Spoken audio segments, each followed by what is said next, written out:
السلام عليكم ورحمة الله وبركاته. يا رب تكونوا بألف خير. يوم جديد بفيديو جديد، يا رب إن شاء الله ينور رضاكم. واعذروني يا جماعة علشان عندي برد. مفيش أحسن من إن احنا نعمل أكلة مش مكلفة خالص في طاسة واحدة في حلة واحدة. أهم وأهم ما بتاخدش وقت خالص.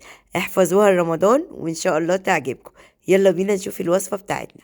انا النهارده عندي اوراق فراخ مخليه، غسلها كويس قوي ومقطعاها قطع كده وسط، ومعايا كمان بطاطسيتين مقطعاهم مكعبات، ومعايا بصل، فلفل حار، ومعايا فلفل الوان، ومعايا توم، ومعايا بقدونس وكزبره، وكمان معايا توابل. التوابل برضو هكتبها لكم في صندوق الوصف. معلقه صغيره من الملح، الفلفل الاسود، التوم البودر، البصل البودر، ومعلقه كبيره من البابريكا والشيش تاووك سوري، تتبيله الشيش تاووك، وكمان بهارات الفراخ. ولو مش موجود اي حاجه منهم يا جماعه نقدر نستغنى عنها، مفيش اي مشكله. انا بحاول اسهل عليكم الدنيا. المهم في الطاسه بتاعتنا او الحله او الوك هنحط هنحط الماده الدهنيه بتاعتنا وهننزل بالفراخ. مش هنقلبها علشان ما تنزلش الميه بتاعتها، احنا عايزينها تاخد اللون الحلو ده. هي خلاص كده سبتها شوية وبعدين قلبتها على الوش التاني، وهسيبها برضو تاخد صدمة كده حلوة.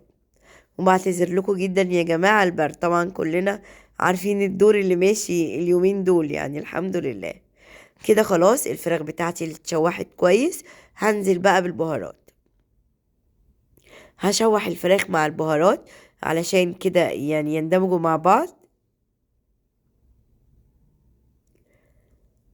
والروايح بقى ابتدت تطلع، مش عايزة اقول لكم حلوة قوي. انا يا جماعة عملتها بالاوراق علشان ما تاخدش وقت معايا، وكمان علشان تبقى جوسي وما تنشفش.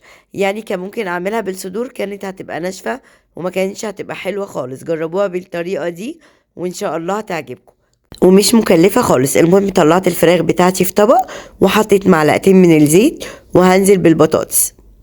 تقدروا تضاعفوا كمية الخضار، انا بس بديكوا افكار وحضراتكم تقدروا تضاعفوا بقى كمية الخضار زي ما انتوا عايزين. بس عايزة اقول لكم والله جربوها، هتلاقوا ان الخضار احلى بكتير جدا من الفراخ نفسها.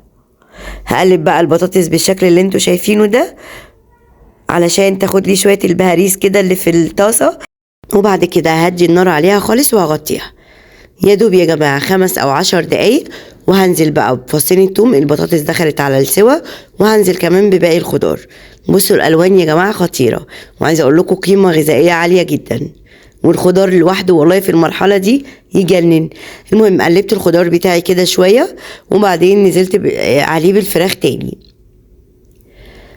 وبعدين هنزل بمعلقتين من الباربيكيو. لو مش موجود يا جماعة براحتكم، احنا نسهل على نفسنا الدنيا. وطبعا هنا الفراخ بتاعتنا كانت مستوية 70 أو 80%، وكملت السوا دلوقتي مع الخضار والتشويحة والتقليبة الحلوة دي. دلوقتي بقى هرش الخضار زي ما احنا عايزين، كزبرة ماشي، بقدونس ماشي، المتاح بس. وهديهم بقى تقليبتين حلوين كده. كده خلاص الاكله بتاعتنا جاهزه. عايزه اقول لكم خطيره، تقدروا تعملوها مع رز بسمتي او رز ابيض او عيش. انا عن نفسي كلتها بعيش وسلطه زبادي. عايزه اقول لكم خطيره، جربوها وان شاء الله تعجبكم. وما تنسوش لو عجبكم الوصفه ما تنسونيش في لايك وسبسكرايب وكومنت جميل زيكم. واشوفكم في فيديو جديد وسهل وبسيط.